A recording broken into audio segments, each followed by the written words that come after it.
Hello, and welcome to Spotlight on the Arts. I'm Bill Hirschman, chief critic and founder of Florida Theater on Stage, and I will be your host today. Today, we'll be interviewing one very busy person. But before we meet her, let's meet our panel for today. Karen Stevens is an award-winning actress performing all over South Florida. Sherry Uppen is a producer and director for a variety of shows here in South Florida. Andy Rogo is the artistic director for Island City Stage. But our guest today can be seen performing all across the world. But we see her most often as Palm Beach Drama Works. She has been in various national tours, performing everything from Shakespeare to Hello, Dolly. You've seen her here before as a panelist, but today she's our special guest. And her name is Margery Lowe. And thank you for being here today, Margery. This is so much fun, but it's very strange being in the middle. I'm used to being on one side or the other. So well, you've got an extremely large audience, so just don't get nervous. There you go. One of the things that's interesting is that if you look at your resume, or we look at your resume, it is extremely long and detailed and varied. What advice do you give other theater artists for how to keep a career going that long? I mean, obviously there's talent and skill, that goes without saying, but you've got an extremely busy resume. How have you managed to do that? What are the challenges that are involved? I think the advice I would give actors starting out or at what has served me the most across the genres is having a strong technique as a foundation. I always tell actors to study. Now that's not something that you maybe rely on all the time. You don't want to be a technical actor.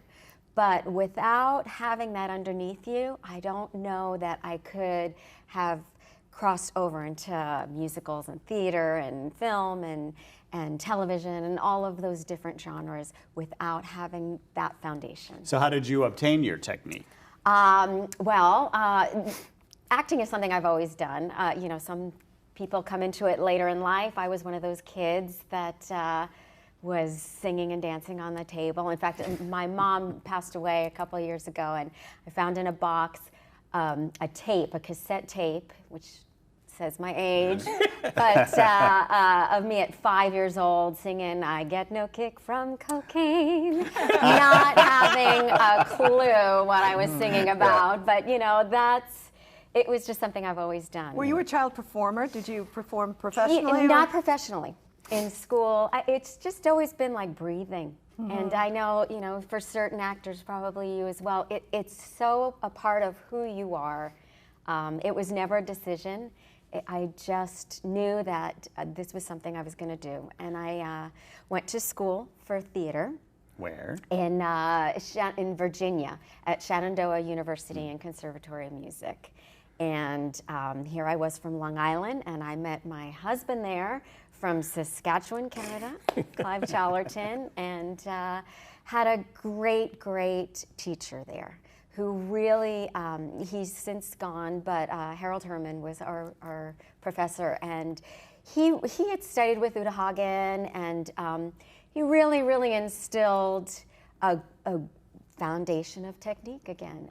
He used to do something called scoring. I don't know if you're familiar with that. No, tell us about that. Yeah, and it's basically taking your character and you're charting it out, and I'll teach it to young actors when I teach. And you would write your character name and a description, and it's putting into columns your units, your overall intention, your actions for each line, your obstacle, and really it was great at the time because it really got you to not just learn the technique, but really forces you to think through it for the whole scene and then overall in. Do you still do that?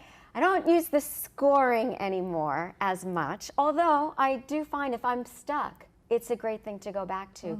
Now I'm a big journalist. And I like to use a journal, and that's how I'll start a show, with just writing. I stole that I did a stand-in day on a film called First Do No Harm, and the reason why I took it is because they told me it was with Meryl Streep. And I was like, I'm there. How much do I pay you? I'm going. And you could totally see that she had a background in theater. She was from this discipline. She would start her scenes when they would say quiet on the set. Even when they were saying speed, she would do her backstory into the scene so that when action hit, she started right into the scene. And when they said cut, when the director said cut, she would, if it wasn't a button, she would keep going.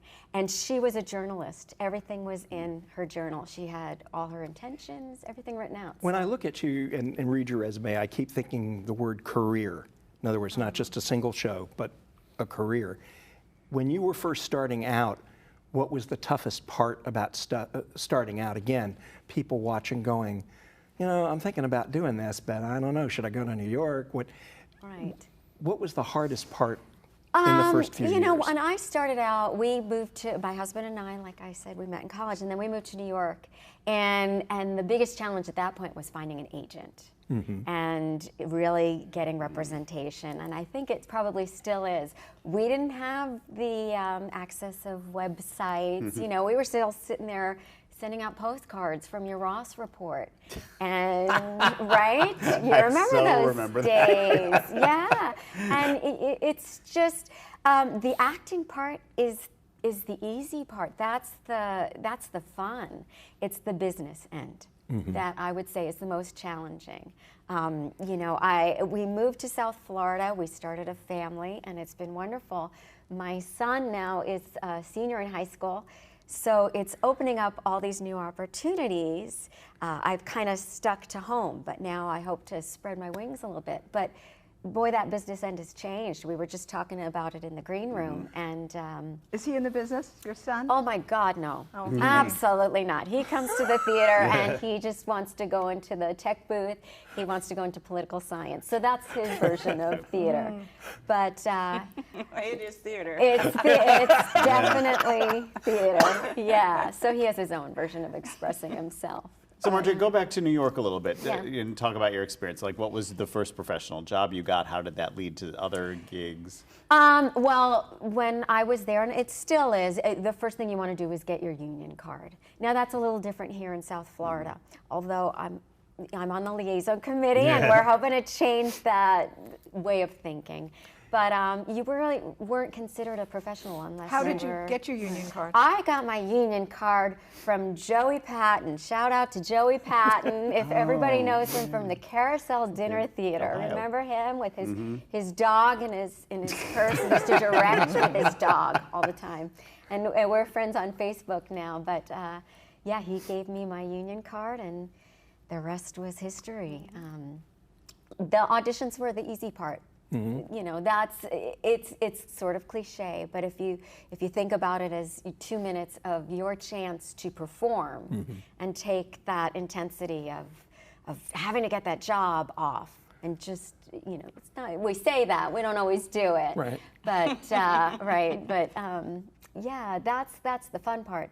It's following up. It's I think that what gives you longevity in this career is being someone that people like to work with.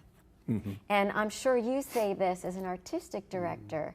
I've had conversations and as a director with directors, and they'll say, you know, I'll take if I have two people and one's a little more talented and one is, they're good, but maybe they're not my first choice, I'll take that second person if I know they're going to be collaborative and they're going to be prepared and bring in ideas, but also listen. Relationships. Absolutely. Very important, and then you get hired back. And that's the goal, you know. As a kid, we all wanted to be the star. And hey, if they're handing it to us, we're going to take it, right? You get a TV show, I'm not going to turn it down. But you start realizing that what you just want to act. You love it. You're passionate about it, you want to tell good stories, and that's the career that you want. So maybe what you dream of as a 10-year-old becomes something different, but I think it becomes more enriched. How does it work when you met your husband, and he was an actor as well? He was an actor, and we were both. How did that work with both of you And then into the marriage. It was great, and it still is. He changed careers, and he still directs, and he's actually coming back to actor with an actress named Karen Stevens. Soon, he's going to be doing American Son for Zoetic. He's a wonderful actor, but it's been wonderful because he's so supportive. So he understands the business. So when I said I'm going on tour, he got it. And vice versa. I could support him and sort of, make sure the home fires were burning. And we juggle a lot, but we wanted to have a family, and that's how we ended up in South Florida. I was just going to ask that. So what precipitated the decision? Obviously you were getting work in New York. Yes. And why South Florida? Well, it was sort of a happy accident and one of the greatest accidents that's ever happened. This is home, and this is my family, and you guys are all part of it.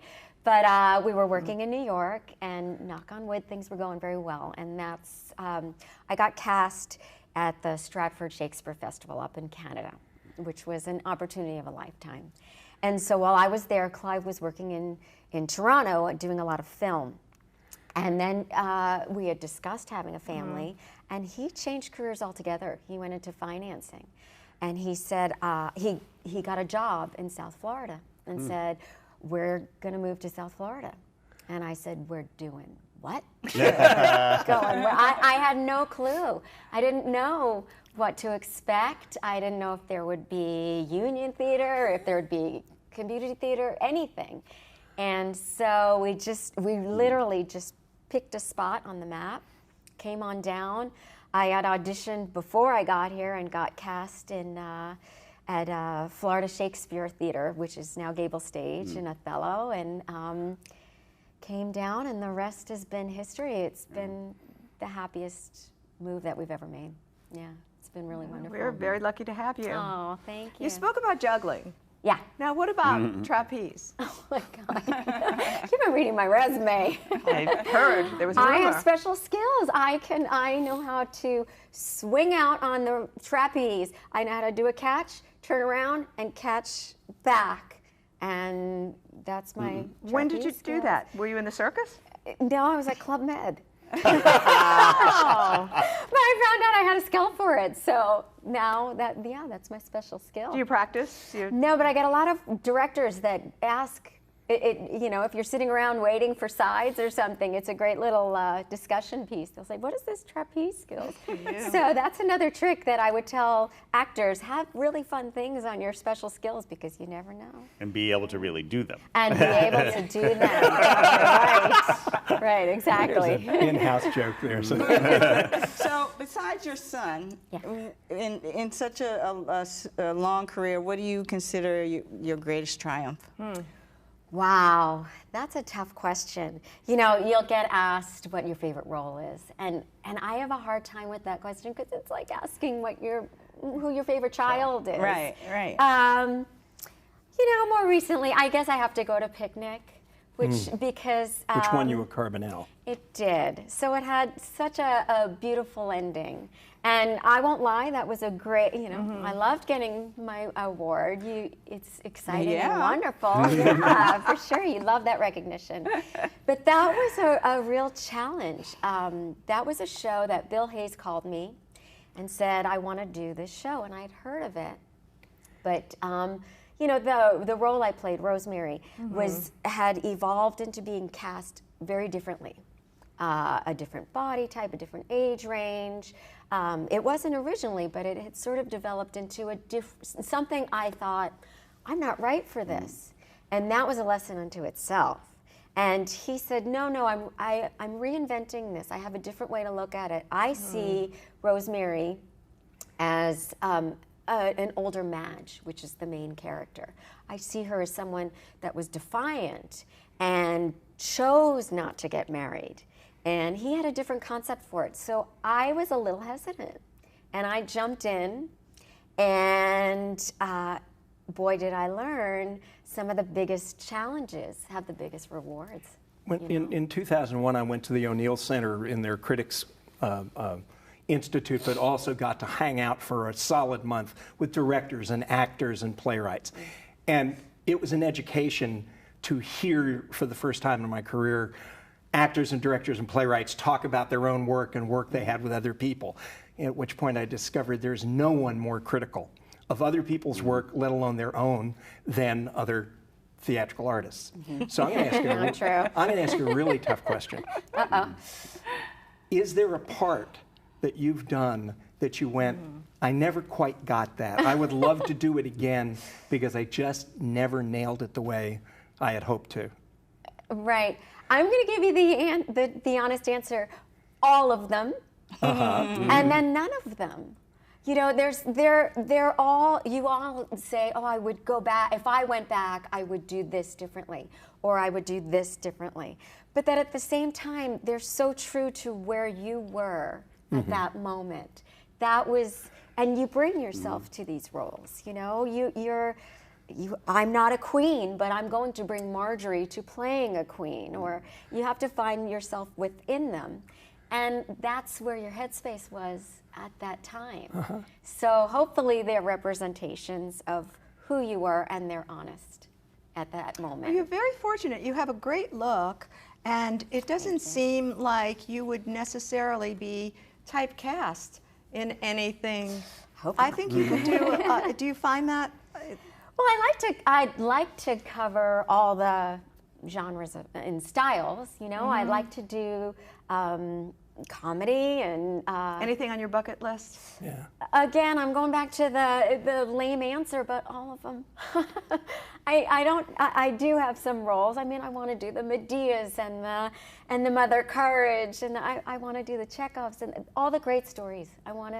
That's the joy of theater, is getting to speak these words, and I have to say I have a special place in my heart for the classical theater. You know, getting to do Edward Albee's and Shaw's. Are you tempted to ask your husband to find something for you? Every day. What have you done for me lately? Yeah, you know, but then at the same time you want to do new works. There's some really exciting new writers. A couple of years ago I got to do a play with Joe Adler down at Gable Stage called If I Forget. And it was by a writer, Stephen Levinson, who wrote Dear Evan Hansen, but he's still up and coming. And I remember reading that script and thinking, this author has a point of view. It's 90 minutes, 4 people in one set is great, but not every show has to be done that way. And to hear someone that really had a story to be told, that's exciting too. So again, it goes back to storytelling. You just, whether it's a big role or a small role, you just want to be part of a great story. Well, some South Florida directors and artistic directors who have 2 weeks and 3 days to put up a show will often cast actors in roles that they know that they can do. Are there roles that you would love to do that you don't think anybody would ever think of Margery for? There you go. That's a great question. I answered it. Mother Courage. That one is the first one that comes to mind. You know, as you get older, I think people talk about female roles getting limited, but I'm hoping it'll expand. I'm 5'2", and I'm you know, a tiny frame. So for a while, like Hello Dolly, I can't tell you the amount of mini-fays I've played. And regarding Shakespeare, I was doing Hermia a lot, which was terrific. But I think that the size matters less. And so I'm looking forward to the amount of roles being expanded, and that you get less trapped. I mean, Helen Hayes she's a little lady. Do you have this opportunity, though, in South Florida? How does that work for you as far as theaters are concerned? I think so. You know, so many have come and gone. And we've lost some great ones. We lost Florida Stage and we lost the Caldwell, but I think they're being replaced. You know, it keeps reinventing itself. You know, there's New City Players, right? I didn't get to see it, but I heard there was quite a lovely production of the Scottish play. Of the Scottish play that they just did. And how exciting is that they're doing Shakespeare, you know? We don't see that a lot And here. Raisin in the Sun and other things they've done. Raisin in the Sun. So Yeah, as long as those great stories are being written, I think that this is a thriving community. Okay, And so now let's get gossipy, because All you right. said you did the Okay. tour of Hello Dolly, and Yeah. who did you do that with? I did that with the great Madeline Kahn. So how was that? She was I want to hear stories. amazing. It was so much fun. It was directed by Leroy Reams, who was a hoot, of course. Yeah. He's a blast.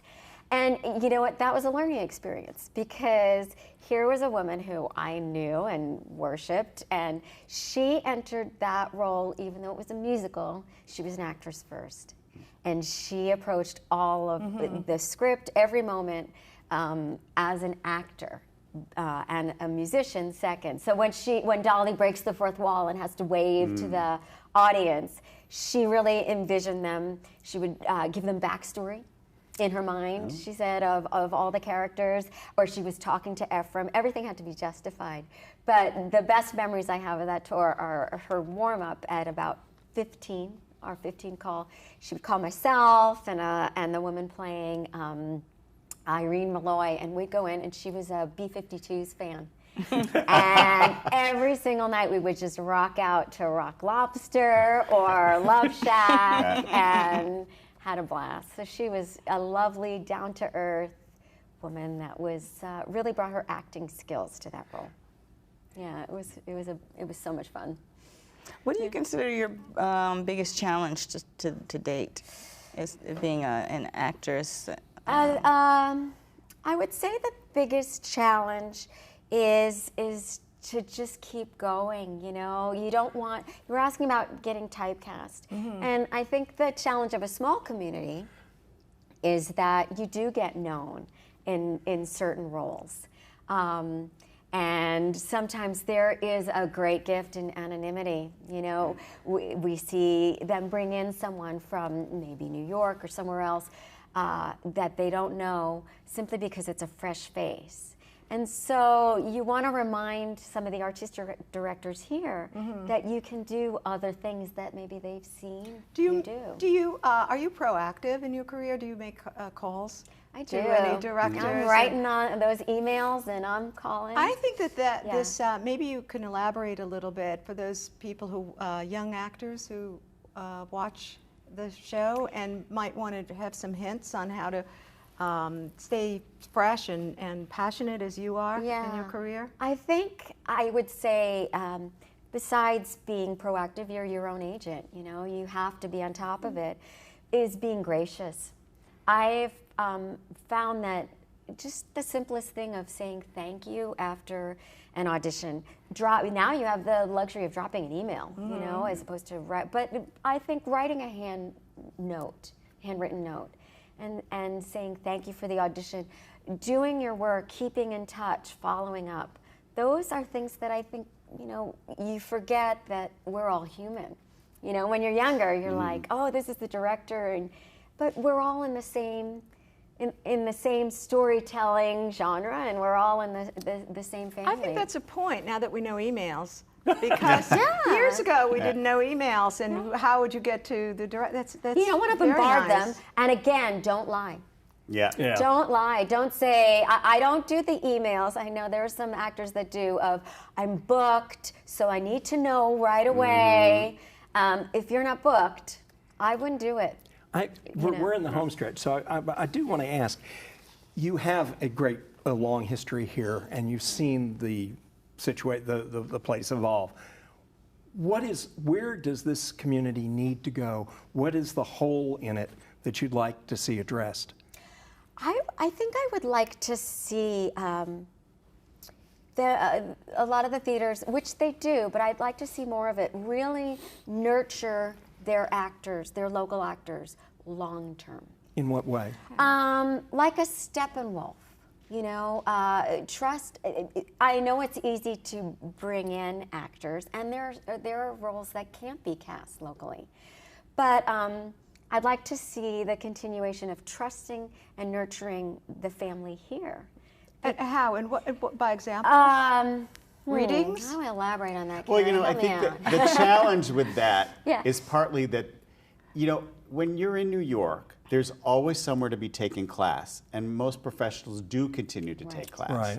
But here, that doesn't exist. There's nowhere for Right. professionals like you to keep going and taking class and workshopping. And any time that somebody's tried to set up something, it never lasts. I would love to see that evolved, and I'll just tag on. I know we're at the end, but You're fine. one of the biggest lessons I learned when I was working at Stratford, I was working with some great actors. You know, they're brilliant. You're working with the Brian Bedfords and Christopher Plummer and Maggie Smith, and some of those English actors, they can drink. They're out at the pub 2 a.m. But Stratford offered classes in folio work, Shakespeare folio work, anything from or Feldenkrais, voice technique, to tap class.